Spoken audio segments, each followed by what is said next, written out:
Yo, what's going on guys, and welcome back to another video. Today, as the title and thumbnail suggests, we are going to be doing part 10 on what if Deku was Toge. Thank you for all the positive comments and the feedback that I've been getting on my past videos, and I'm really glad that you guys really seem to be enjoying it. And also, thank you for 157 subscribers on the day of this what if. We are so close to 200 subscribers, and it really means a lot since we just started uploading, and I'm really glad that you guys seem to enjoy the content. Without further ado, cue the intro.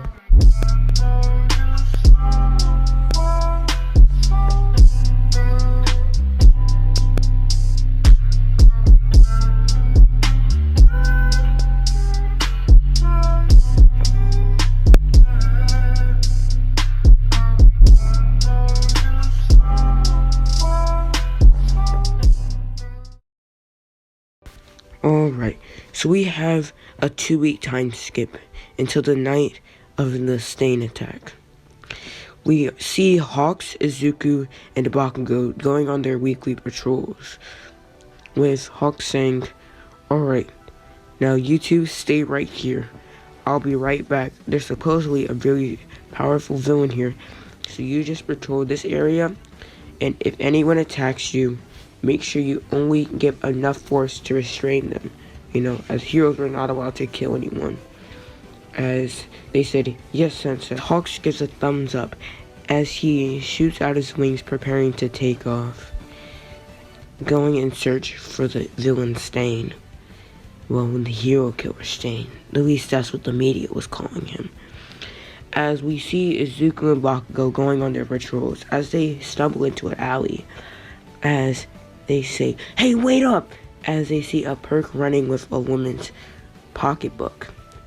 And they say, "Freeze!" says Izuku, as the perk freezes, as Izuku and Bakugo run up and take the bag, as they say, "Alright, we should call the police," as they hear a scream of horror in the next alleyway over. As they arrive to the next alley, they see who the screams belong to.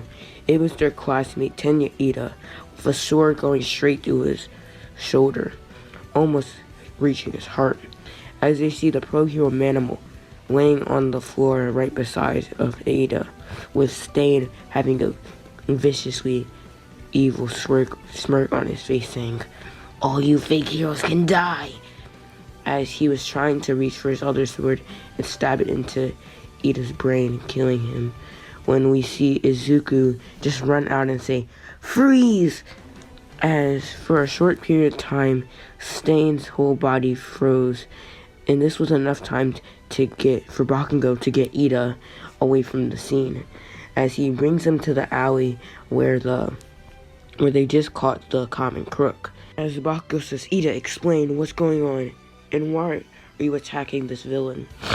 You know, we're only students, and he's killing many heroes." As Ida's trying to break free of Bakugo's grasp so he can go back and avenge his brother. As he doesn't say anything, and Bakugo needs to say, "Alright, whatever. I don't really care. Just stay here and don't get in me and Izuku's way. And if you see us in danger, call the actual pros. We won't be able to stall him for too long." As we now skip over to a boy with white and red hair, Todoroki, as he's with his father, Endeavor, the number 2 hero, as he is going on his patrols, as he sees a text from Ida saying, "Hurry up, they need your help. Bakugo and Izuku are fighting in the alley versus the hero killer." Now, if you might say that this isn't what Ida would do, well, he's in very much distress right now, and since he's worried that all 3 of them might die, even though he might not like the 2, he still doesn't want his classmates to die. As Todoroki's eyes burn with rage as he hears Izuku, as he says, "This is the time for me to show him up, for me to show that I am the better one, that I will be the number 1 hero, and I didn't make a mistake. My dad didn't make a mistake choosing me." As he ran off, leaving Endeavor saying, "Shoto, where are you going?" As Shoto just runs off, completely ignoring what his dad just said, as he runs to the alley where the location was. As we see Bakugo and Deku trying to come up with a plan. Alright, Deku, you know we might not be able to win this, so what should we do? As Deku comes up with an idea as he writes it on a piece of paper as he gives it to Bakugo. As Bakugo nods his head in confirmation, saying, alright, this might work, but it might not be able to keep us alive for that long. As Deku says, I know. As they charge at Stain, as he says, oh, we see some more heroes in training that want to be killed as well. This is going to be excellent. As he then rushes towards them, as Izuku then throws a Bakugo, as Bakugo uses his explosions in his hands to propel faster than Stain could, as he lands explosion right to Stain's hand, making his sword fly into the end of the alley. As Stain says, okay, this might be interesting, as he pulls out a knife from his pocket as he tries to stab Bakugo, as Bakugo continuously tries to dodge for his life, but he can't do much since Stain is visibly faster than him, as Bakugo was about to be stabbed by Stain's blade, as we see Deku jump up and kick Stain's knife out of his hand, as he said, when did this brat get behind me? Oh, after that brat threw the other one, he must have used that as his chance to get behind me, just in case anything happened. These kids aren't as useless as the other two, as he smirks because he knows this might be some fun. As he takes out his short Tonto blade, as he says, whoa, come at me. Deku and Bakugo look at each other, then they look at Stain, then all three of them run towards each other. As we flip back to Shoto. Where is it? Where is it? Where is this alley? As he's looking from alley to alley, trying to find the exact location that Ida sent. Since it was an alley, it didn't really have an exact location, but he knew it was somewhere in the area. As he took a corner and saw a familiar face, Ida. As he ran over to Ida and saw that his arm was bleeding rapidly. Ida, what happened? And where are they? Says Shoto. Whoa. They're over there, says Ida as he's coughing out blood. Alright, thanks Ida. Make sure you don't move or the bleeding might get worse. And make sure you just stay safe.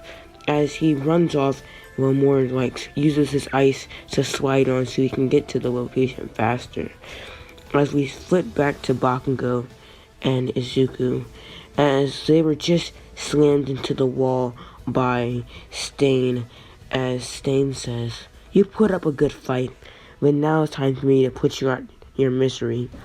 As Stain cuts Bakugo straight into the arm, as he screams out in pain, as he licks his blood, causing Bakugo to not be able to move anymore. As Deku looked in horror as he saw his friend being slashed over and over and over and over again, causing Deku to scream out of rage, no! As we see Deku say, get away, just leave me alone. As we see Stain getting sent from wall to wall, as we see him getting pierced by some of his own weapons, hitting his pocket as he stabs straight through him as he slams into a wall. As we see Todoroki rush into the alley and say, where is Stain? Where is he? As he sees Izuku puking out lots of blood, as he runs over and says, Izuku, as he catches him before he faints. As he says, where's my phone? I gotta call an ambulance. As he dials 911. As we skip 30 minutes later, as we see Izuku waking up in a hospital room, as he's thinking, ow, my head hurts.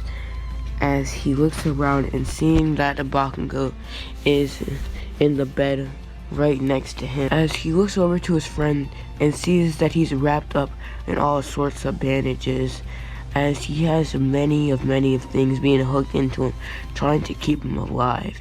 Since he took a serious amount of damage from Stain being slashed all over his body, some of the slashes will be remained as permanent scars forever. As Izuku looks over to his side and sees some blood being pumped into his system, as we see the doctor walk into the room. Now, the doctor is a short, pretty woman in her mid-30s, as she gives Izuku a smile and says, "Oh, you seem to waken up. How do you feel?" As she says, "Oh right, you won't be able to talk. Well, here's the medicine that will allow you to use your vocal cords again. But you gotta watch out. Next time, there might not be any medicine which will allow you to talk again. And you might be mute for the rest of your life." As he nods his head and writes down, "Thank you again." As she says, "No problem." As she says, "Alright, here's the pills, and here's some water to help you swallow them." As she puts it into Izuku's hand as he takes it. As he begins to feel his vocal cords kind of burn, but they're feeling better than they were, which allows him to be able to say thank you. As she says, "No, it's no problem. It's my pleasure to help you." As she gives him a smile, reminding him of the smile that his mother once gave him before she was taken.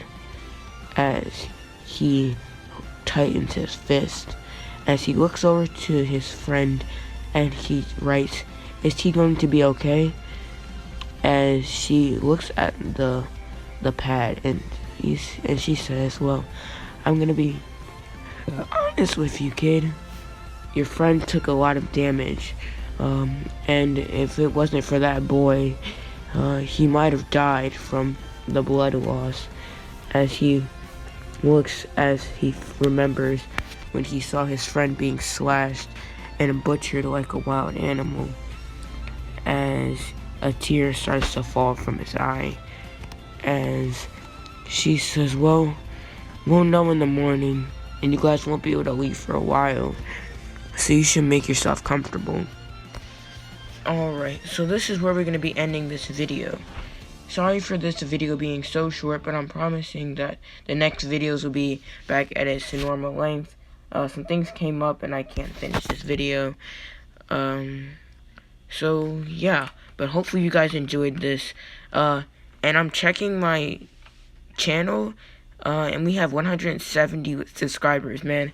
It means so much. I'm glad that this channel is really taking off how much it is. Hopefully you guys really enjoyed this What If. Again, sorry for this short part. I promise the next parts of What If Deku was Megami and What If Deku was Toge will be a lot longer. Also, I'm trying to come up with an idea if I should do a 170 sub special, because I really didn't do a 150 sub special. So let me know if I should do a 150 sub special or just wait till we hit 200 subs. Again, thanks for all my OG subs who've been here with me since we only had one sub. It really means a lot, and thank you for every new person who's coming on with the ride with us. Also, I'm making a Discord server, so let me know what you guys want to add to the Discord server. Me and my friend are making it. Yeah. So, it's been Xero, and I'm out. Peace.